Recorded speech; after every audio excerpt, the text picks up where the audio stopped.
नमस्कार ॲस्पिरंट्स, कैवल्य civil services mentors आपच्या official YouTube चॅनलमध्ये तुमचे स्वागत आहे.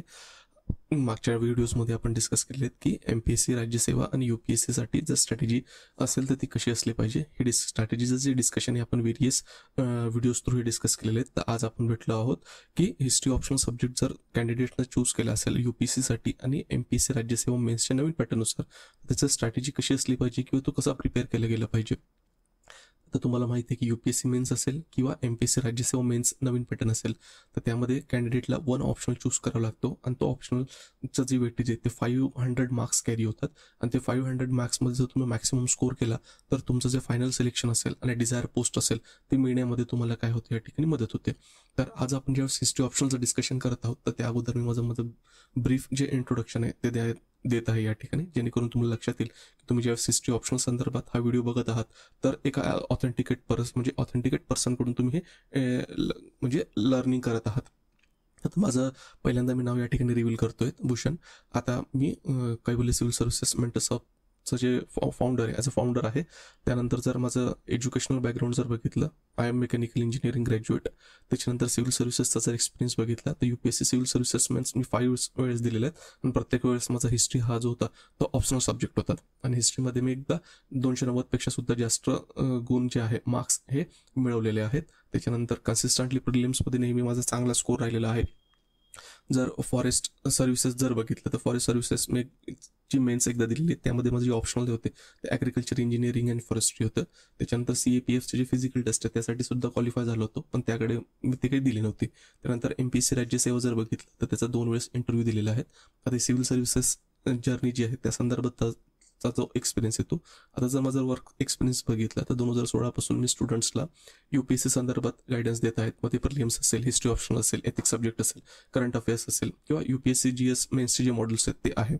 त्यानंतर जर माझा जो मेंटरिंगचा एक्सपिरियन्स आहे तो दिल्लीमधले जे काही नामांकित इन्स्टिट्यूट आहेत जसं की फोरम IS असेल, GS कोर आहे, विजन IS आहे, अनअकॅडमी, यासोबत मी काय केलेले आहेत तर वर्क केलेले आहेत आणि काही इन्स्टिट्यूटसोबत मी अजून वर्कसुद्धा करत आहेत. तर आजचा आपला डिस्कशन जो आहे मेनली फोकस हा हिस्ट्री ऑप्शनल सब्जेक्ट आहे. त्यामुळे आताच्या व्हिडिओमध्ये मी हिस्ट्री ऑप्शनल सब्जेक्ट संदर्भातलं जे माझे काही एक्सपिरियन्स आहे तो या ठिकाणी मी डिस्कस करतायत, जेणेकरून तुम्हाला जी काही मेंटरची ऑथेंटिसिटी आहे ती ऑथेंटिसिटी या ठिकाणी लक्षात येईल.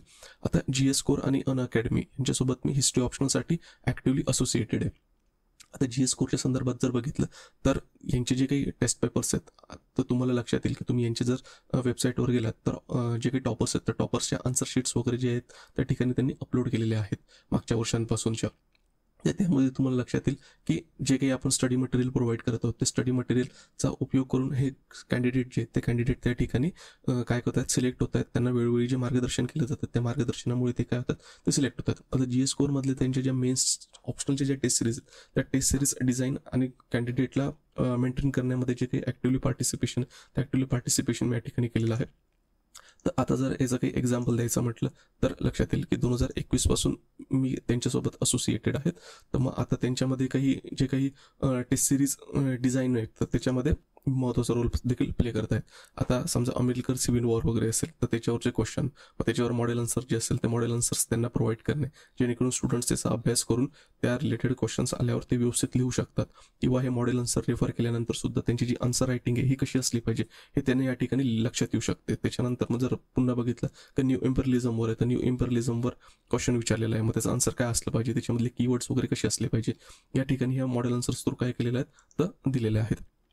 पुन्हा जर याच्यामध्ये बघितलं की वर्ल्ड हिस्ट्रीसोबतच मग त्याच्यानंतर दुसऱ्या याच्यामध्ये की फ्रेंच रिव्होल्युशन कर्ज इनएवायटेबल होतं का, मग ते जर लक्षात घ्यायचं असेल तर मग तो क्वेश्चन कसा ब्रेक केला पाहिजे, त्याच्यामध्ये महत्त्वाची जी इन्फॉर्मेशन आहे ती इन्फॉर्मेशन कुठली असली पाहिजे, या ठिकाणी सगळ्या ज्या गोष्टी काय केलेल्या आहेत तर त्या इन्क्लूड केलेल्या आहेत.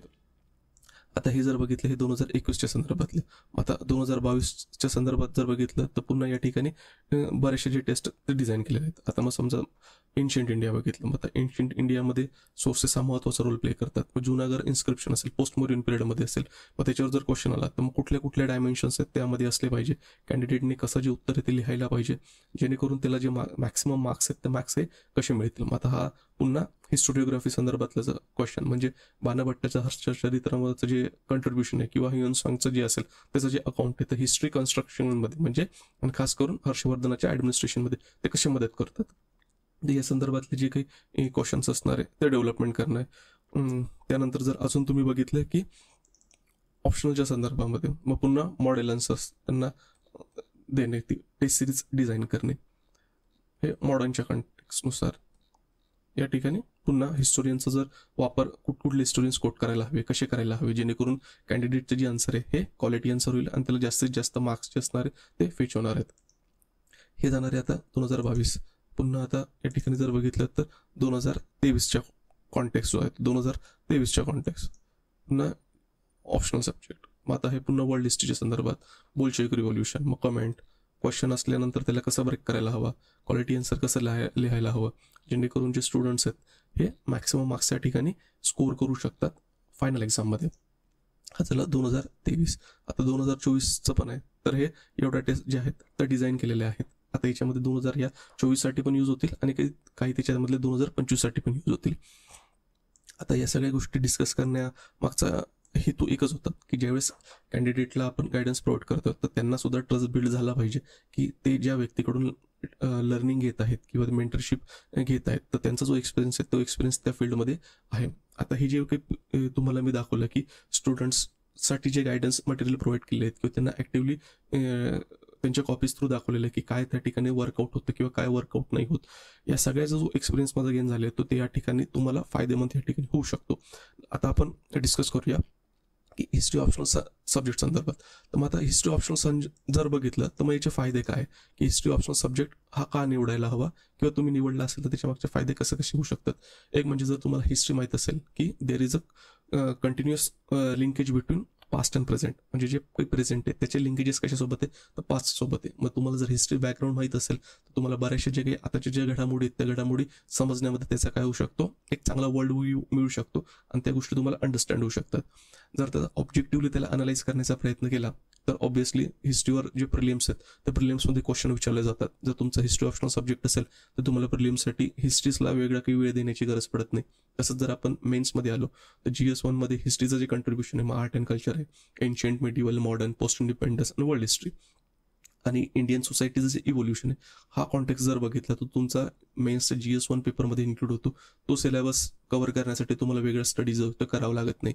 GS2 पेपरमध्ये जर बघितलं तर आता इंडियन कॉन्स्टिट्यूशनच्या हिस्टॉरिकल बॅकग्राऊंड आहेत, म्हणजे जर तुम्ही रेग्युलेटिंग ॲक्ट 1773 पासून बघितलं तर इंडियाज इंडिपेंडन्स ॲक्ट 1947 जर बघितलं, हे सगळे ॲक्ट्स तुमचे काय म्हणतात ते हिस्ट्रीमध्ये होतात. त्याच्यानंतर इंडियाची जी फॉरेन पॉलिसी असेल मग हे इंडियाची फॉरेन पॉलिसी संदर्भातले जे रिलेशन्स आहेत किंवा त्याचे जे डायमेन्शन्स आहेत तुम्ही पोस्ट इंडिपेंडन्स इंडियामध्ये सुद्धा लर्न करतात. त्याच्यानंतर ज्यावेळेस आपण वर्ल्ड हिस्ट्री लर्न करतो तर ज्या तिथल्या इन्स्टिट्यूशन आहे म्हणजे पॅन वर्ल्ड लेवलचे जे इन्स्टिट्यूशन आहे जसं युनायटेड नेशन्स असतील, नाम असेल, सार्क असेल, नाटो असतील, हे सुद्धा आपल्याला काय करतात त्या ठिकाणी आपण त्याचं लर्निंग करतो, जेणेकरून त्याचा उपयोग आपल्याला GS2 मध्ये देखील होतो. सॉरी, GS3 मध्ये जर बघितलं तर GS3 मधले काही टॉपिक जसं की प्लॅनिंग असेल, लँड रिफॉर्म्स असतील, ग्रीन रिव्होल्युशन, त्याच्यानंतर इंडियाचे जे सिक्युरिटी चॅलेंजेस असणार आहे की ते एथनिक कॉन्फ्लिक्टमध्ये असणार आहे, इंडियाचे जे बाउंड्री रिलेशन्स म्हणजे नेबरिंग कंट्रीजसोबतचे जे रिलेशन्स आहेत त्याचे जे हिस्टॉरिकल रूट्स आहेत हे सुद्धा तुम्हाला काय हिस्ट्रीमध्ये लर्न करायला मिळतात. त्याच्यानंतर GS4च्या कॉन्टेक्स्टमध्ये जर बघितलं तर त्याच्यामधला एथिक्समधला एक सिलेबसचा टॉपिक आहे की contribution of Indian and world thinkers. मग इंडियामधले जे काही थिंकर्स असेल मग त्याच्यानंतर चाणक्यवर असणार आहे, त्यानंतर जर बघितलं पुन्हा विवेकानंद असणार आहे, गांधीजी असणार आहेत, हे तुम्हाला इन डिटेल्समध्ये काय होतात तर लर्न करायला मिळतात, तुम्ही त्याच्याबद्दल व्यवस्थित अभ्यासतात. वर्ल्ड कॉन्टेक्स्टमध्ये जर बघितलं तर मग अब्राहम लिंकन असतील, त्याच्यानंतर जे काही एनलाइटमेंट थिंकर्स आहेत रॉसो असणार आहेत, त्यांचं जे कंट्रीब्युशन असते कांट असणार आहे, हे पण सुद्धा काय करतात आपल्याला ते हिस्ट्रीच्या सब्जेक्टमध्ये लर्न करायला मिळतात. त्याच्यानंतर एसेमध्ये जर बघितलं तर त्या बरेचसे जे काही एसेज असतात ते एसेज हिस्टॉरिकल कॉन्टेक्स्टमध्ये सुद्धा येतात. जर तुम्ही मागच्या 2-3 वर्षाचे एसेज बघितले तर त्यामध्ये हिस्ट्री रिलेटेड जे पण एसे आहेत ते त्या ठिकाणी त्यांनी विचारलेले आहेत. त्यानंतर हिस्ट्री संदर्भात जरी नुसता एसे आलेला नसला तरी जर वेगळ्या कंटेक्स्टमध्ये आपण बघितलं की हिस्ट्रीमधले जे एक्झाम्पल्स आहेत ते हिस्ट्रीमधले एक्झाम्पल्स तुम्ही तुमचे एसेचे जे काही आर्ग्युमेंट्स आहेत ते आर्ग्युमेंट्स सपोर्ट करण्यासाठी त्याचा तुम्ही उपयोग करू शकतात. आता हे झालं सिलेबस ओव्हरलॅप. त्यानंतर जर आपण बघितलं की हिस्ट्री ऑप्शनल सब्जेक्टच्या कॉन्टेक्समध्ये काय आहे की याला करंट अफेअर्सचा फार टच नाही आहे. म्हणजे जेणेकरून जर तुम्ही दुसरे अल्टरनेट ऑप्शनल सब्जेक्ट जर बघितलं त्यामध्ये तुम्हाला करंट अफेअर्स सुद्धा काय करावं लागतं, प्रिपेअर करावं लागतं. तसं हिस्ट्रीच्या संदर्भात नाही आहे. हिस्ट्री जर तुम्ही एकदा प्रिपेअर केला आणि व्हॅल्यू एडिशनसाठी तुम्ही करंटमधले काही एक्झाम्पल त्याच्यात ॲड केले तरी तुमचं जे वर्क आहे ते वर्क या ठिकाणी होऊ शकतं. अजून हिस्ट्रीचा एक महत्त्वाचा म्हणजे फायदा म्हणजे तुम्ही जर मागच्या 10 ते 15 वर्षाचे जर व्यवस्थित क्वेश्चन पेपर व्यवस्थित जर करून घेतले तर असं तुम्हाला लक्षात येईल की येणारे जे क्वेश्चन्स आहेत ते रिपीटेड थीममधून येतात. म्हणजे ऑलरेडी जर तुमचं सब्जेक्ट व्यवस्थित असेल, तुम्ही मागच्या 10 ते 12 वर्षाचे जे क्वेश्चन्स आहे व्यवस्थित प्रिपेअर केलेले असतील तर तुम्ही त्या ठिकाणी चांगला स्कोर जो असेल तो स्कोर एक्झाममध्ये करू शकतात. आणि महत्त्वाचं म्हणजे बऱ्याचशा कॅन्डिडेटला काय हिस्ट्री ही लहानपणापासून ऐकलेली असते किंवा हिस्ट्रीमध्ये त्यांना इंटरेस्ट असतो, त्याच्यामुळे ते सेल्फ स्टडी सुद्धा त्या ठिकाणी होऊ शकते. आता जसं हिस्ट्रीचे पॉझिटिव्ह पॉईंट्स आहेत ना तसे हिस्ट्रीचे काही लिमिटेशन्स पण आहेत. हिस्ट्रीचे लिमिटेशन्समध्ये जर आपण बघितलं की वास्ट अँड डायव्हर्स सिलेबस. आता तुमचा सिलेबसच जर तुम्ही बघितलं तो 3 ते 4 पेजेसचा आहे, पण आता नुसता तो वास्ट सिलेबस आहे म्हणजे तुम्ही त्या पेजेसवर जाऊ नका. फक्त एवढं आहे की हिस्ट्रीच्या कॉन्टेक्समध्ये त्यांनी प्रत्येक सिलेबसचे जे पॉईंट्स आहेत ना हे फार डिटेलमध्ये दिलेले आहेत, म्हणून ते फार आपल्याला लेंदी वाटतो. पण तसं नाही आहे. ती हिस्ट्री जर तुम्ही व्यवस्थित केलं ना तो बाकीच्या सब्जेक्टसारखा बाकीच्या ऑप्शनल सब्जेक्ट सारखाच आहे की त्याच पद्धतीने तुम्हाला काय करावं लागतं तर प्रिपेअर करावं लागतं. आता काहींना डिफिकल्टीज येऊ शकते, ती सण सणावळ्यावर लक्षात राहत नाही किंवा फॅक्ट्स लक्षात राहत नाही. तर लक्षात घ्या हिस्ट्रीमध्ये महत्त्वाचे काय आहे की तुमचं ॲनालिसिस महत्त्वाचं आहे आणि फॅक्ट्सचं जे युटिलायझेशन आहे ते फॅक्टचं युटिलायझेशन फक्त तुमचे आर्ग्युमेंट्स सबस्टॅन्शिएट करण्यासाठी त्या ठिकाणी काय केलं जातं तर यूज केलं जाऊ शकतो, म्हणजे त्याचा यूज केला जातो. आता limited quality text book options. आता इंग्लिशमध्ये जर बघितलं तर याच्यामध्ये स्टडी मटेरियल हे क्वालिटी अवेलेबल आहे. मराठीमध्ये जरी बघितलं तर मराठीमध्ये पण अवेलेबल आहे, पण इक्वॅलंट टू तुझं जरी इंग्लिशमध्ये क्वालिटी मटेरियल आहे तर त्या ठिकाणी तेवढं अवेलेबल नाही आहे, पण ते आपण पण सुद्धा काय अवेलेबल करून देणार आहोत. त्याबद्दल काही एवढं घाबरण्याचं काम नाही. आता आमचं काम या ठिकाणी किंवा माझं काम काय असणार आहे की तुम्हाला व्यवस्थित हिस्ट्री ऑप्शनल सब्जेक्ट असेल त्याची व्यवस्थित अंडरस्टँडिंग करून देणे. ज्यांनी ठरवलेलं असेल की ज्यांना हिस्ट्री ऑप्शनल सब्जेक्ट घ्यायचा आहे त्यांच्या जे काही डिफिकल्टीज असतील त्या डिफिकल्टीज सॉर्ट आउट करण्यामध्ये आणि महत्त्वाचं म्हणजे जे क्वालिटी मटेरियल्स असणार आहे, टेस्ट सिरीज असणार आहे, गायडन्स असणार आहे, रायटिंग प्रॅक्टिस असणार आहे, ती कशी असली पाहिजे स्पेसिफिकली ऑप्शनलसाठी त्यामध्ये तुम्हाला मदत करायला इथे मी आहे. तर आता जर आपण बघितलं की हिस्ट्री ऑप्शनल सब्जेक्टसाठी जर आपल्याला प्रिपेअर करायचं असेल, मग ते UPSC असेल किंवा MPSC राज्यसेवा मेन्सच्या नवीन पॅटर्ननुसार असेल, तर त्यामध्ये काही नंबर ऑफ स्टेज आहेत. तर त्याच्यात सगळ्यात महत्त्वाचं म्हणजे काय की आपल्याला त्याचा जो सिलेबस आहे तो सिलेबस माहीत असणे आवश्यक आहे आणि तो सिलेबस आपण व्यवस्थित बघितलेला असणे आवश्यक आहे.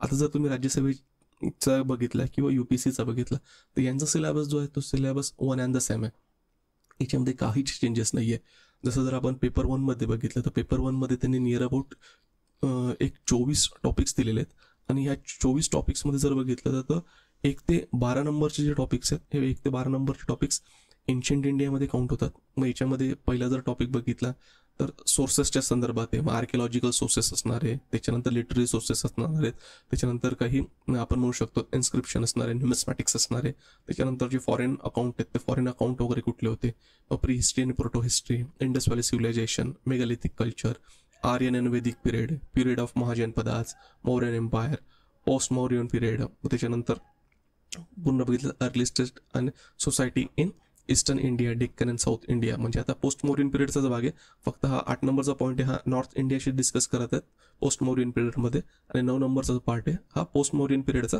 सदर्न इंडियाच्या बाबत डिस्कस करत आहे. आता याच्यानंतर जर गुप्ता, वाकाटकाज आणि वर्धनाज, व त्याच्यानंतर जे रिजनल स्टेट्स आहेत ते जे एमर्ज होत आहेत पोस्ट मौर्यन पिरियडमध्ये पोस्ट गुप्ता पिरियडमध्ये, मग त्या ठिकाणी राष्ट्रकूटाज असणार आहेत, चालुक्याज असणार आहेत, पल्लवाज असणार आहेत. आता हे काही मी वर्डिंग क्रोनॉलॉजिकली घेतलेली नाही आहे, कारण गुप्तानंतर जर आपण बघितले तर सदन म्हणजे डेक्कन रिजनमध्ये चालुक्यज येत आहेत, एक सदन याच्यामध्ये जर बघितलं तर पल्लवाज आहेत, आणि नॉर्दर्न याच्यामध्ये जे रूल करत होते ते हर्षवर्धनच आहेत. तर मग चालुक्याज नंतर राष्ट्रकूटाज येत आहेत, त्याच्यानंतर साऊथमध्ये चोलाज येत आहेत, आणि जर ईस्टर्न पार्टमध्ये आपण बघितलं तर पालाज आहेत, आणि पालाज नंतर सेनाज येत आहेत. मग त्या राष्ट्रकूटाज नंतर जर बघितलं तर नॉर्थमध्ये राष्ट्रकूटांचे कंटेम्पररी दिसतात आपले प्रतिहाराज यांनाच आपण राजपूतांचे आपण काय म्हणू शकतो डिसेंडंट्स म्हणू शकतो, म्हणजे आधीचे पूर्वज म्हणू शकतो. मग त्याच्यानंतर यांचा पिरियड झाल्यानंतर नॉर्थ इंडियामध्ये राजपूत येत आहेत, आणि राजपूत नंतर मग ज्या ठिकाणी म्हणजे जे तुर्क्स आहेत तर तुर्क्स वगैरे येत आहेत, आणि मेडिवल इंडियाची ज्या ठिकाणी स्टार्टिंग होते. आता एन्शियंट आणि मेडिवल यांच्यामधला जो ट्रान्झिशन पिरियड आहे त्याला अर्ली मेडिवल इंडिया म्हटलेले आहेत. मग हा अर्ली मेडिवल इंडियाचा जो सिलेबस आहे तो 13 आणि 14 नंबरच्या पॉईंट्समध्ये 15 पासून तुमचा मेडिवल इंडियाचा पॉईंट स्टार्ट होतोय, म्हणजे दिल्ली सल्तनत. 13 आणि 14 सेंचुरीमध्ये दिल्ली सल्तनत कशी होती, त्यांची सोसायटी वगैरे कल्चर कसं होतं. मग जसं 15th सेंचुरीमध्ये जर आपण बघितलं तर रिजनल स्टेट्स या ठिकाणी राईज होत आहेत. म्हणजे दिल्ली सल्तनत जर बघितलं तर खास करून फिरोजशाह तुघलक नंतर येणारे जे रूलर्स सक्सेसर्स ते फार वीक होते. मग 1398मध्ये या ठिकाणी तिमूरचं जे इन्व्हेजन आहे. मग याचबरोबर नॉर्थमध्ये जर बघितलं तर मग लोधीस वगैरे हे यांचं इमर्जन्स होते. त्यांच्यानंतर जर बघितलं साऊथमध्ये कंटेम्पररी म्हणजे 15th सेंचुरीमध्ये सुद्धा विजयनगर एम्पायर काय करतात, साऊथमध्ये रूल करतात. मग बाबरची एंट्री होते 1526मध्ये आणि तेव्हापासून मग मुघल एम्पायर आहे तर त्याचे जे फाउंडेशन आहे ते स्टार्ट होते. मग त्याच्यानंतर अकबरचं कंट्रीब्युशन, त्यांनी जे ॲडमिनिस्ट्रेशन पॉलिटी या गोष्टी डिस्कस केलेल्या आहेत जे काही आहेत ते. त्याच्यानंतर मग मराठ्यांचे जे इमर्जन्स आहेत 17th सेंचुरीमध्ये मग मराठ्यांचं जे इमर्जन्स होतं ते कसं आहे. मग त्याच्यानंतर इकॉनॉमी 16th आणि 17th सेंचुरीमध्ये कशी आहे. मग कल्चरच्या संदर्भात मग 18th सेंचुरी वगैरे कशी आहेत. हे झालं पेपर फर्स्ट जो सिलेबस आहे त्याच्यामध्ये. आपण फक्त आता जस्ट ग्लान्स करत आहोत. डिटेलमध्ये आपण याच्यानंतर ह्या येणारे जे व्हिडिओज आहेत त्यामध्ये आपण डिटेलमध्ये गोष्टी डिस्कस करणार आहोत की याची स्ट्रॅटेजी किंवा याला कसं प्रिपेअर करणार आहोत. आणि पेपर 2मध्ये जर बघितलं तर पेपर 2मध्ये मॉडर्न इंडिया आणि मॉडर्न वर्ल्ड हिस्ट्री हे जे काही टॉपिक्स आहेत ते टॉपिक्स कव्हर होतात. जो मॉडर्न इंडियाच्या कॉन्टेक्स्टमध्ये जर बघितलं काय European penetration into India, आता जे युरोपियन पॉवर्स इंडियामध्ये येत आहेत ते. मग त्याच्यानंतर मग ब्रिटिशचं जे एक्सपान्शन आहे ते कसं होतं. मग ब्रिटिश ईस्ट इंडिया कंपनीला रेग्युलेट करण्यासाठी जे वेगवेगळे ऍक्ट आहे म्हणजे रेग्युलेटिंग ऍक्ट असतील किंवा चार्टर्ड ऍक्ट असतील ते. त्याच्यानंतर मग त्याचा इकॉनॉमिक इम्पॅक्ट कसा झालेला आहे ब्रिटिश रूलचा. मग सोशिओ कल्चरल डेव्हलपमेंट कुठले होत आहेत. मग सोशल रिलिजियस रिफॉर्म मुवमेंट कुठल्या होत्या. मग इंडियन्सने रिस्पॉन्स कसा केलेला आहे ब्रिटिशर्सला. त्याच्यानंतर इंडियन नॅशनल मुवमेंट, मग राईज ऑफ गांधी असणार आहेत. त्याच्यानंतर वेगवेगळे जे स्टेक होल्डर्स होते इंडियन नॅशनल मुवमेंटमध्ये त्या संदर्भात पण काही गोष्टी या ठिकाणी डिस्कस केलेल्या आहेत. आता ज्यावेळेस इंडिया इंडिपेंडंट होतोय तर मग इंडिया इंडिपेंडंट झाल्यानंतर मग नेशनसमोर ज्यावेळेस कन्सॉलिडेशन होत आहेत तर ते त्याच्याबद्दल प्रॉब्लेम काय होते म्हणजे पोस्ट इंडिपेंडंट इंडिया तो 13, 14 आणि 15 नंबरच्या पॉईंटमध्ये दिलेला आहे. मग इंटिग्रेशन ऑफ प्रिन्सली स्टेट्स असणार आहेत. त्याच्यानंतर लँग्वेजचा इश्यू असणार आहे. ह्या ज्या सगळ्या काही गोष्टी आहेत ह्या गोष्टी यामध्ये इन्क्लूड केल्या आहेत. आणि 16 नंबरचा जो पॉईंट आहे 16 नंबरच्या पॉईंटपासून जर 27 नंबरच्या पॉईंट्सपर्यंतचा जो सिलेबस आहे हा मॉडर्न वर्ल्ड हिस्ट्रीच्या कॉन्टेक्स्टमध्ये आहे. आता हा बघितला आपण सिलेबसच्या कॉन्टेक्स्ट. तर हिस्ट्रीला सब्जेक्ट स्टडी करण्यासाठी आपल्याला महत्त्वाचं काय की तो जो सिलेबस आहे तो सिलेबस आपण व्यवस्थित वाचून घेणे, तो अंडरस्टँड करणे, तो समजून घेणे आणि तो लक्षात ठेवणे, जेणेकरून सिलेबसचे कुठले टॉपिक्स जर क्वेश्चन विचारला जात असेल तर त्याचा आपल्याला व्यवस्थित आन्सर करता येऊ शकते. हा झाला इंग्लिशमध्ये. तसंच राज्यसेवेच्या म्हणजे साईटवर जाऊन किंवा तुम्ही आपल्या साईटवर जरी गेले सिव्हिल सर्व्हिसेस मेंटर्स हबच्या तर तिथे जाऊन तुम्हाला हा जो सिलेबस आहे हा सिलेबस त्या ठिकाणी डाउनलोड करता येईल. हा मराठीमध्ये जो आहे तो मराठीमध्ये पण काय केलेलं आहे फक्त त्यांनी ट्रान्सलेशन दिलेलं आणि सिलेबस काय तर सिलेबस हा सेम आहे. मग आता नेक्स्ट जो पॉईंट आहे की ज्यावेळेस आपण सिलेबस समजून घेतल्यानंतर आता नवीन पॅटर्ननुसार जर आपण बघितलं MPSCच्या कॉन्टेक्स्टमध्ये तर हा सब्जेक्टिव्ह पेपर याच्यात काही ऑब्जेक्टिव्ह वगैरे नसणार आहेत. ठीक आहे. त्याच्यानंतर जर आपल्याला लक्षात आलं की याचं जे नेचर असणार आहे की कुठल्या नेचरला हे एक्सपेक्ट करतायत कॅन्डिडेट करून. UPSCच्या कॉन्टेक्स्टमध्ये जर बघितलं ना तर ऑनर्स डिग्री असलेलं पाहिजे. तेवढ्या इक्विव्हॅलंट जो सिलेबस आहे ते कन्सिडर करणारे क्वेश्चन फ्रेम करण्यासाठी. आता ऑनर्स म्हणजे काय की बॅचलर डिग्रीच्या हायर पण मास्टर डिग्रीपेक्षा कमी. आणि MPSCच्या कॉन्टेक्स्टमध्ये जर बघितलं तर ते बॅचलर डिग्री जी असणार आहे म्हणजे ग्रॅज्युएशन लेवलचं जे काही कॅन्डिडेटकडे हिस्ट्रीचं नॉलेज असलं पाहिजे त्या बेसिसवरती काय करणार आहेत तर क्वेश्चन फ्रेम करणार आहेत असं त्यांनी त्यांच्या जे काही नोटिफिकेशन आहे त्या नोटिफिकेशनमध्ये मेन्शन केलेले आहेत. आता जे काही मेन्सचा सब्जेक्ट होतं आता UPSCच्या कॉन्टेक्स्टमध्ये आपण बघितलं तर पेपर 1मध्ये ancient and medieval India include होतं आणि पेपर 2मध्ये जर बघितलं तर मॉडर्न इंडियन वर्ल्ड हिस्ट्री होतं. आता MPSC राज्यसेवेमध्ये सुद्धा हा सेमच कॉन्टेक्स्ट राहणार आहे म्हणजे पेपर 1मध्ये एन्शियंट अँड मेडिवल असेल आणि पेपर 2मध्ये काय असणार तर मॉडर्न आणि वर्ल्ड हिस्ट्री असणार आहे. आता हे जे क्वेश्चन पेपर होतात त्या कॉन्टेक्स्टमध्ये आपण डिस्कस करत आहोत.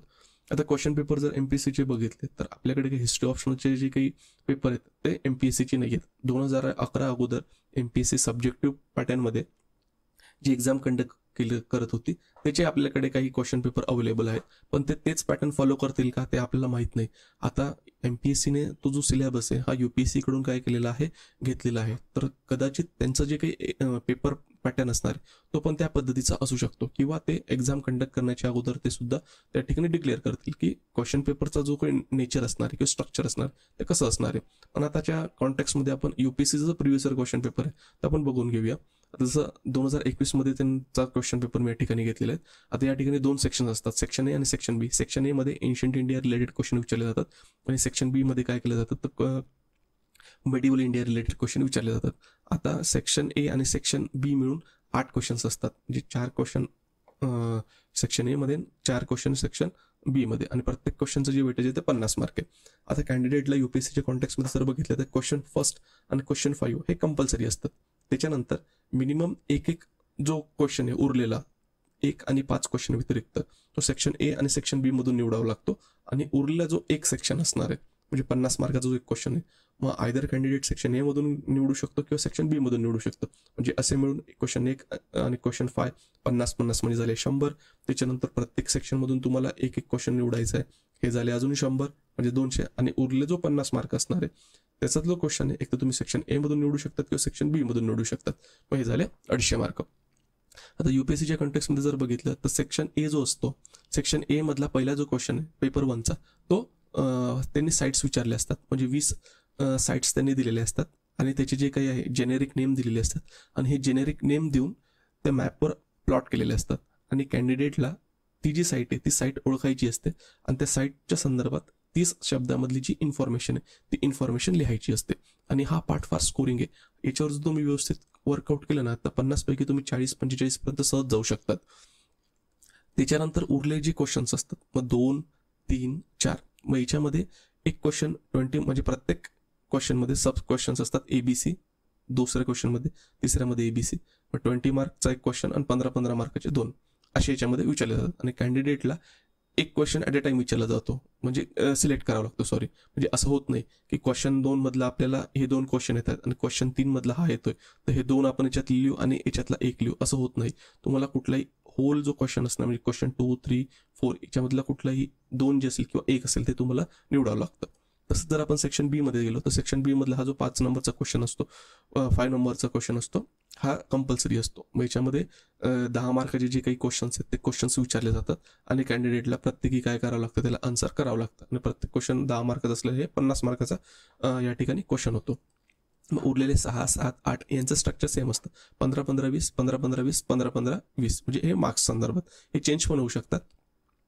ठीक आहे, हा झाला सेक्शन ए संदर्भात किंवा पेपर 1. पेपर 2 मध्ये काय आहे तर पेपर 2 मध्ये पुन्हा सिमिलरली सेम 2 सेक्शन्स असतात, सेक्शन ए आणि सेक्शन बी. सेक्शन ए मध्ये जे क्वेश्चन्स विचारले जातात ते मॉडर्न इंडियन हिस्ट्री संदर्भात विचारले जातात. सेक्शन बी मध्ये मॉडर्न वर्ल्ड हिस्ट्री संदर्भात क्वेश्चन्स विचारले जातात. क्वेश्चन 1 आणि क्वेश्चन 5 हे कंपल्सरी असतात. पुन्हा 1 आणि 5 व्यतिरिक्त कॅन्डिडेटला सेक्शन ए आणि सेक्शन बी मधून कमीत कमी एक क्वेश्चन निवडावा लागतो, आणि हे निवडल्यानंतर उरला जो 50 मार्काचा एक क्वेश्चन असणार आहे तो candidate either question section A मधून निवडू शकतो किंवा सेक्शन बी मधून निवडू शकतो. आता पहिला जो क्वेश्चन आहे मग पुन्हा याच्यामध्ये मॅपिंग नसतं, डायरेक्टली क्वेश्चन विचारले जातात आणि कॅन्डिडेटला या ठिकाणी क्वेश्चन हे चे आन्सर लिहावे लागतात. मग क्वेश्चन 2, आता जर आपण पेपर 1 मध्ये बघितलं तर स्ट्रक्चर 20, 15, 15चं होतं मार्कांचं, तर याच्यामध्ये काय 20, 20 आणि 10 मे बी हे पॅटर्न ते चेंज करू शकतात. क्वेश्चन 3, क्वेश्चन 4 सेक्शन बी मध्ये आल्यानंतर क्वेश्चन 5. आता क्वेश्चन 5 जो असेल त्याचे हे 5 जे आहेत तर 5 क्वेश्चन विचारले जातात, हे पण कंपल्सरी आहे. आता क्वेश्चन 6, 7 आणि 8 यामध्ये क्वेश्चन विचारले जातात. मग पुन्हा मॉडर्न वर्ल्ड हिस्ट्री संदर्भात. हे झालं पेपरचे जे स्ट्रक्चर, हे पेपरचं स्ट्रक्चर या ठिकाणी आहे. आता सक्सेस म्हणजे जर ओव्हरऑल सांगायचं म्हटलं याच्यामध्ये महत्त्वाचं काय की तुमचे कॉन्सेप्ट जे असेल कॉन्सेप्ट पण स्ट्रॉंग असले पाहिजे, आणि त्याच्यामध्ये तुम्हाला नेसेसरी जे फॅक्ट्स आहेत ते फॅक्ट्स पण सुद्धा तुम्हाला लक्षात असले पाहिजे. त्यानंतर प्रिव्हियस इयर क्वेश्चन पेपर वगैरे बघून UPSCच्या कॉन्टेक्स्टमध्ये आणि सिलेबस बघून तुम्हाला जे महत्त्वाचे थीम्स हे फाइंड आउट करता आल्या पाहिजे. त्यानंतर जे सिलेबस असेल ते सिलेबसमधले कीवर्ड्स कुठले आणि ते कीवर्ड्सचे तुम्हाला मिनिंग लक्षात येते का नाही ते पण तुम्हाला काय करणे लक्षात घेणे महत्त्वाचं आहे.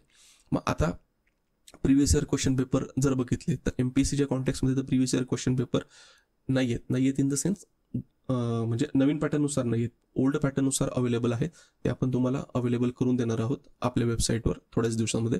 UPSCच्या कॉन्टेक्स्टमध्ये जर बघितले तर मागच्या वर्षांचे जे काही सिलेबस ऑप्शनलचे जे क्वेश्चन पेपर आहेत ते क्वेश्चन पेपर अवेलेबल आहे. जर मागचे व्यवस्थित क्वेश्चन पेपर तुम्ही अनालाइज केले तर तुम्हाला जे काही तुमची एक्झामिनेशनची जी स्ट्रॅटेजी किंवा सिलेबस प्रिपरेशनची जी स्ट्रॅटेजी ती तुम्हाला व्यवस्थित काय करू शकते, डिझाईन करता येऊ शकते. आता प्रिव्हियस इयर क्वेश्चन पेपर आपल्याला कशा मदत करतात, एक तर म्हणजे एक्झामिनेशनचा जो पॅटर्न असेल तो पॅटर्न काय आहे ते समजून घेण्यामध्ये आपल्याला मदत होते. त्याच्यानंतर कुठल्या क्वेश्चन्सवर, कुठल्या थीम्सवर हे रिपीटेडली क्वेश्चन्स विचारले जातात, जेणेकरून तुम्ही ती थीम्स हे व्यवस्थित प्रिपेअर करू शकतात, त्याच्यावर क्वालिटी एनरिच करू शकतात आणि ती क्वालिटी तुम्ही तुमच्या आन्सर शीटमध्ये रिफ्लेक्ट करू शकता, जेणेकरून तुम्हाला चांगले मार्क हे स्कोर होतील. त्याच्यानंतर टाईम मॅनेजमेंट करायचं असेल, म्हणजे कुठल्या टॉपिकला चांगला वेळ दिला गेला पाहिजे. त्याच्यानंतर आन्सर रायटिंग करत असताना, पेपर कम्प्लीट करत असताना हा क्वालिटेटिव्हली कसा कम्प्लीट केला गेला पाहिजे, याचा पण मदत आपल्याला कशावर होते, तर प्रिव्हियस इयर क्वेश्चन पेपरमध्ये. त्याच्यानं सेल्फ असेसमेंट, म्हणजे तुम्ही जो सोलॅब म्हणजे आता ऑप्शनल सब्जेक्ट निवडलेला आहे, मग त्याच्यामध्ये तुम्हाला कुठले सेक्शन्सवर प्रायोरिटी दिली पाहिजे, म्हणजे एन्शियंट अँड मेडिवल पेपर 1मध्ये तुमचा एन्शियंट चांगला आहे का मेडिवल चांगला आहे, मग त्याच्यामध्ये तुम्ही कशावर जास्त वेटेज दिला पाहिजे, तुमचा जो वीक एरिया आहे त्याच्यावर तुम्ही कसं वर्कआउट केलं गेलं पाहिजे. याच्यासाठी पण आपल्याला काय करतात, तर प्रिव्हियस इयर क्वेश्चन पेपर आहे ते मदत करतात. त्याच्यानंतर जे क्वेश्चन्स विचारले जातात त्याचं स्टँडर्ड कसं आहे, त्याची क्वालिटी कशी आहे, इन द सेन्स, आणि त्याचं आन्सर लिहित असताना आपण कसं लिहिलं गेलं पाहिजे हे सुद्धा आपल्याला महत्त्वाचं आहे. आणि ते जर व्यवस्थित प्रिपेअर केलं तर आपलं जे काही प्रिपरेशनचं जे कॉन्फिडन्स आहे ते कॉन्फिडन्स पण या ठिकाणी काय होतं, तर बूस्ट होतं. त्याच्यानंतर आपण जर बघितलं की आता जे सोर्सेस आहेत, सोर्सेस काय असायला हवेत UPSC हिस्ट्री ऑप्शनल सब्जेक्टसाठी. आता पुन्हा एक या ठिकाणी मी तुम्हाला डिस्क्लेमर देऊ इच्छितो की आता हे जे सोर्सेस आहेत ना, हे सोर्सेस मी अगोदर आपल्या वेबसाईटवर जे काही होते तर मेन्शन केलेले आहेत. आणि यूट्यूबवर एक व्हिडिओ आहे की त्यांनी क्लेम केले आहेत की हे जे काही सोर्सेस ॲज इट इज त्यांनी त्यांच्या यूट्यूबवर दाखवलेले आहेत आणि मेन्शन केलेलं आहे की त्यांनी स्वतःने कॅन्डिडेटला काय केलेलं आहे की हे रेफरन्सेस सजेस्ट केलेले आहेत. आता ते सेम रेफरन्सेस मटेरियल सजेस्ट करू शकतात, पण आता तुम्ही हा व्हिडिओ बघितल्यानंतर तो व्हिडिओ तुम्ही अगोदर बघितलेला असेल आणि त्यानंतर जर तुम्ही हा व्हिडिओ बघितला असेल तर तुम्ही म्हणाल या ठिकाणी सरांनी काय केलेलं आहे की त्या व्हिडिओमधले जे काही सोर्सेस आहेत ते सोर्सेस ॲज इट इज उचललेले आहेत, पण तसे नाही आहेत मित्रांनो. की हे जे काही सोर्सेस संदर्भातली इन्फॉर्मेशन ही ऑलरेडी मी माझ्या जे काही वेबसाईट आहे आणि ब्लॉगमध्ये मेन्शन करून दिलेली आहेत. आता याची जर तुम्हाला बघायचं असेल तर तुम्ही आपल्या ऑफिशियल यूट्यूब चॅनलवर जाऊ शकता. आता हे कैवल्य सिव्हिल सर्व्हिसेस मेंटर्स हब आहे. आता याच्यामध्ये जे आहेत ना, तर यामध्ये मी आर्टिकल लिहिलेलं होतं, how to prepare for the history optional subject. मग आता हिस्ट्री ऑप्शनल सब्जेक्ट बघितलं यामध्ये तर तुम्हाला लक्षात येईल history option, just a minute, history optional सब्जेक्टसाठी कसं करायचं. आता हिस्ट्री ऑप्शनल सब्जेक्टसाठी जर बघितलं तर आता मी हे जे आर्टिकल लिहिलेलं होतं हे 25 फेब्रुवारी 2024 लिहिलेलं होतं. आता 24 लिहिलेलं असल्यामुळे म्हणजे फेब्रुवारीमध्ये लिहिलेलं होतं आणि त्याच्यामध्ये मी जे काही सोर्सेस आहेत हे सोर्सेस ॲज इट इज या ठिकाणी मेन्शन केलेले आहेत. जस्ट मिनिट, लक्षात घेतलं. आता हे सोर्सेस जे आहेत हे सोर्सेस या ठिकाणी मेन्शन केलेले आहेत. आता तुम्ही जे व्हिडिओ तुम्ही जर बघितला असेल तर त्यांनी जो व्हिडिओ पब्लिश केलेला आहे तो 25 फेब्रुवारी 2024 नंतरचाच आहे, जेणेकरून तुम्हाला असं वाटणार नाही, म्हणजे वाटलं नाही पाहिजे की तुम्हाला जे काही गायडन्स दिलं जातं ते कुठून तरी कॉपी पेस्ट केलं जाते किंवा काही केलं जातं. तसं तुम्हाला मी माझा एक्सपिरियन्स सांगितला आणि नेचर ऑफ द वर्क सांगितलेलं आहे, तर त्यामुळे मी काय स्टुडंटला हे पहिल्यापासून गाईड करत आलेलो आहे. पण कुठे तुम्ही पहिल्या ठिकाणी बघितलेले आहेत आणि त्याच्यानंतर मग तुम्ही इथे येऊन जर बघितलं तर तुम्हाला असं वाटलं नाही पाहिजे की हे टीचरने काय केलं आहे तर कॉपी पेस्ट केलेलं आहे. तर आता आपण हे डिस्कस केलं. आता आपण आपल्या जो काही मूळ मुद्दा आहे तर मूळ मुद्द्याकडे जाऊया. मग आता जर फाउंडेशन तुम्हाला जर बिल्ड करायचं असेल तर फाउंडेशनसाठी तुम्हाला काय करायचं आहे, तर आता मी या ठिकाणी मी दोघीसाठी सोर्सेस दिले आहेत, मराठीमध्ये सुद्धा आणि इंग्लिशमध्ये सुद्धा. आता हे महाराष्ट्र स्टेट बोर्ड आहेत, तर मग 6वी म्हणजे एन्शंट कॉन्टेक्समध्ये बघितलं 6वी 10वी आणि इयत्ता 11वी. मग 6वीचं तुम्ही रेफर करा, इयत्ता 10वीचं असेल त्याच्यामधले काही महत्त्वाचे चॅप्टर म्हणजे हिस्ट्रिओग्राफी, आर्ट अँड कल्चर हे इम्पॉर्टंट आहे. 11वीसाठी असेल तर चॅप्टर 1 ते 13 हे इम्पॉर्टंट आहे.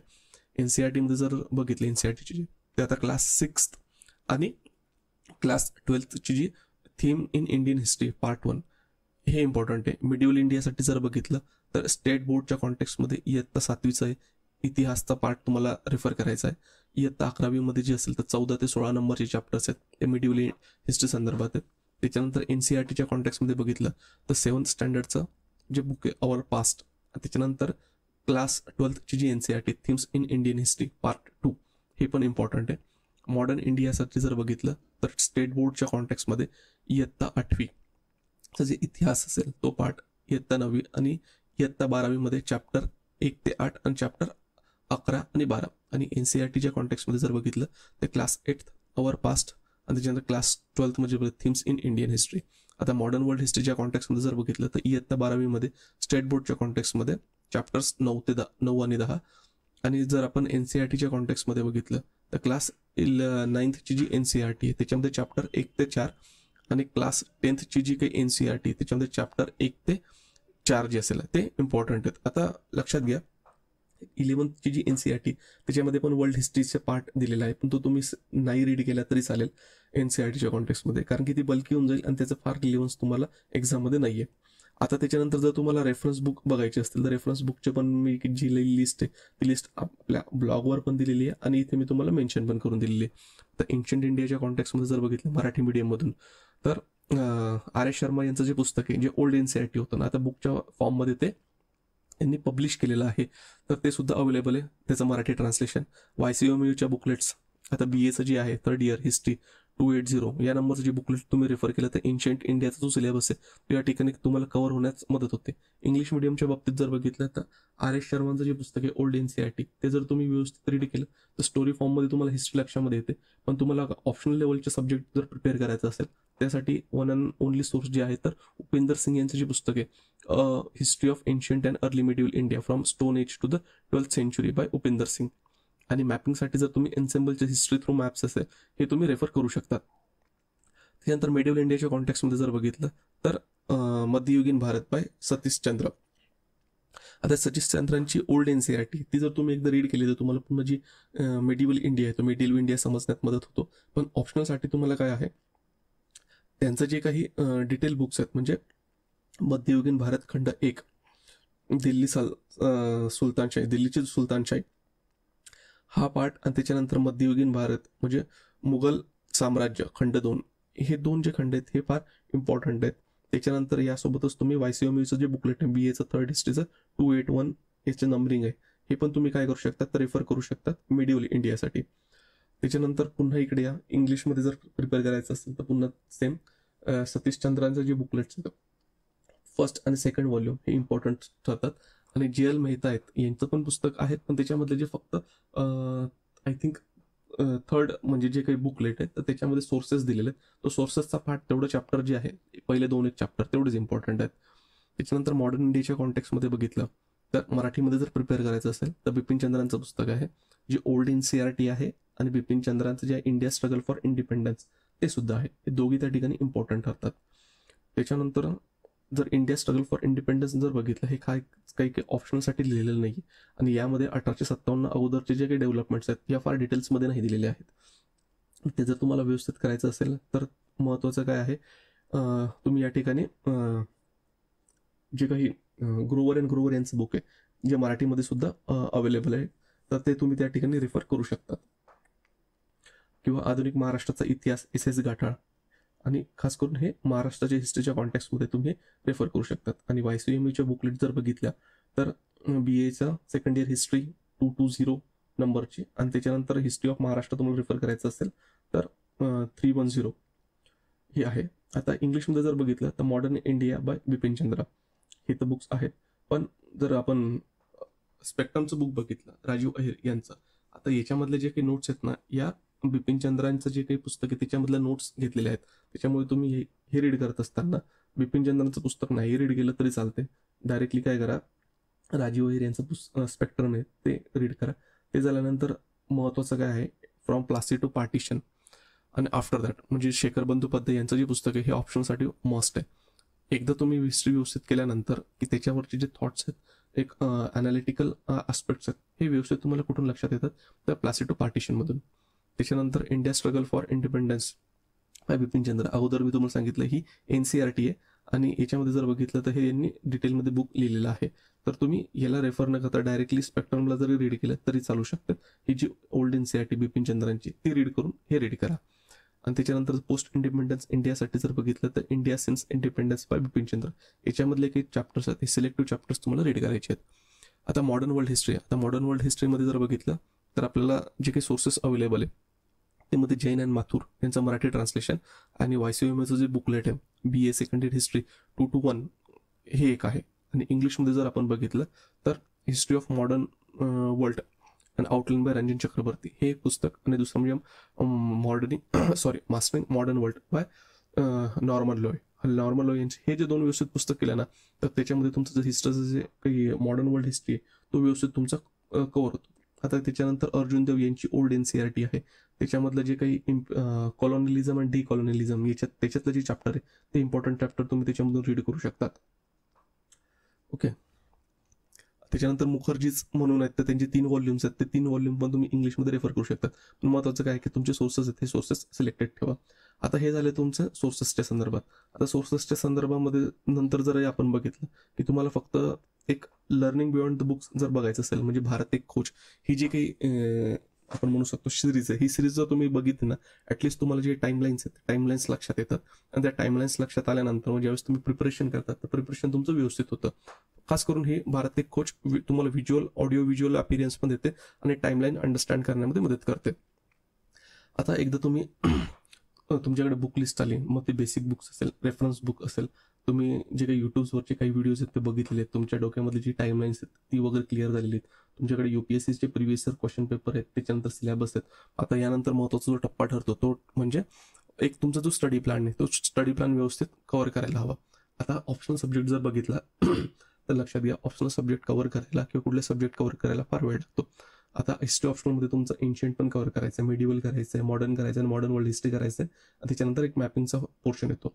आता हे करत असताना पहिली तुमची रिडिंग होईल, त्याच्यानंतर तुम्ही अगोदर सिलेबस वाचलेला असेल, प्रिव्हियस इयर क्वेश्चन पेपर वाचलेला असेल, त्याच्यानंतर पहिली रिडिंग होईल. पहिली रिडिंग झाल्यानंतर पुन्हा तुम्ही सिलेबस बघाल, प्रिव्हियस इयर क्वेश्चन पेपर बघाल, दुसरी रिडिंग कराल, दुसरी रिडिंग झाल्यानंतर पुन्हा तुम्ही प्रिव्हियस इयर क्वेश्चन पेपर आणि त्याच्यानंतर सिलेबस वगैरे हे रेफर करत राहाल सायमल्टेनियसली. आणि तिसरी रिडिंग झाल्यानंतर किंवा तिसऱ्या रिडिंगच्या वेळेस तुमचं जो काही नोट्स प्रिपरेशन आहे तर नोट्स प्रिपरेशन त्यामध्ये येणार आहेत. मग ॲटलिस्ट 2 ते 3 वेळेस रिडिंग केल्याशिवाय डायरेक्टली जम्प करू नका नोट्स काढण्यासाठी, जेणेकरून या 3 रिडिंगमध्ये आणि simultaneously previous year question paper analysis करण्यासोबत तुम्हाला लक्षात येईल कुठल्या थीम्स विचारल्या जातात, कुठल्या गोष्टीचे नोट्स काढायला हवे आणि कुठल्या गोष्टीचे नोट्स नाही काढले तरी चालतील. आता हे नोट्स काढत असताना पहिले काही नोट्स या बल्की होतील आणि त्याच्यानंतर ज्यावेळेस तुम्ही एक्झामला अपियर व्हाल तर त्याच्या अगोदर त्यांच्या काहीतरी मायक्रो नोट्स या प्रिपेअर होतील. आता ह्या सगळ्या प्रोसेस फार हेक्टिक आहे, याच्यामध्ये तुमचे 4 ते 5 महिने जाऊ शकतात. त्याच्यामुळे तुमचं जे काही स्टडी प्लॅन हा स्टडी प्लॅन तुम्ही अगदी व्यवस्थित म्हणजे काय डिझाईन करणे आवश्यक आहे. मग त्याच्यामध्ये तुमचे जे काही तुम्हाला आता ही मी तुम्हाला सांगितली प्रोसेस.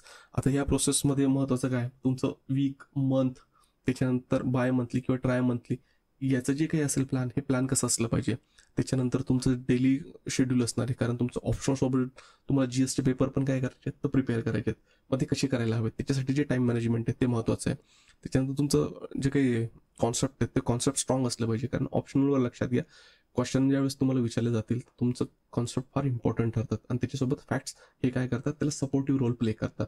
त्याच्यामुळे तुमचा कन्सेप्ट जेवढं चांगला असेल, जेवढं तुम्ही व्यवस्थित कॉन्सेप्च्युअली आन्सर लिहाल तेवढं तुम्हाला जास्त रूल म्हणजे मार्क्स आहेत ते मार्क्स मिळतील. त्याच्यानंतर तुम्हाला रिपीटेडली काय करायचं आहे तर रिव्हिजन करायचं. तर मग रिव्हिजनचा स्लॉट्स कसा असला पाहिजे, प्रिव्हियस इयर क्वेश्चन पेपर आहेत, जसं जसं तुमचं सिलेबस पुढे सरकेल जसं जसं तुम्ही रीड कराल तुमच्या नोट्स प्रिपेअर होतील, त्यासोबतच तुम्हाला प्रिव्हियस इयर क्वेश्चन पेपर जे आहेत तर ते काय करायचे आहेत सोडवायचे आहेत त्यासाठी.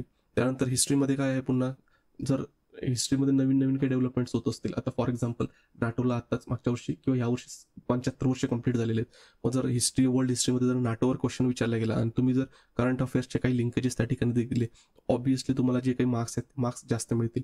किंवा तुम्ही पेपरमध्ये रीड करत असाल की हरप्पन सिव्हिलायझेशनच्या नवीन नवीन साईट्स काय होतात या एक्सप्लोर होत आहेत, किंवा नवीन नवीन जे काही थिरीज आहेत त्या थिरीज मांडल्या जातात, याचा जर तुम्ही पासिंग रेफरन्स तुमच्या आन्सरमध्ये दिला तर ऑब्व्हियसली तुम्हाला मिळणारे जे मार्क्स आहेत तर तुमच्या कॉम्पिटिटरपेक्षा हे नक्कीच जास्त असतील, जेणेकरून तुम्हाला जो जास्त स्कोर करता येईल आणि फायनल रँक तुमची चांगली रँक मिळवता येईल.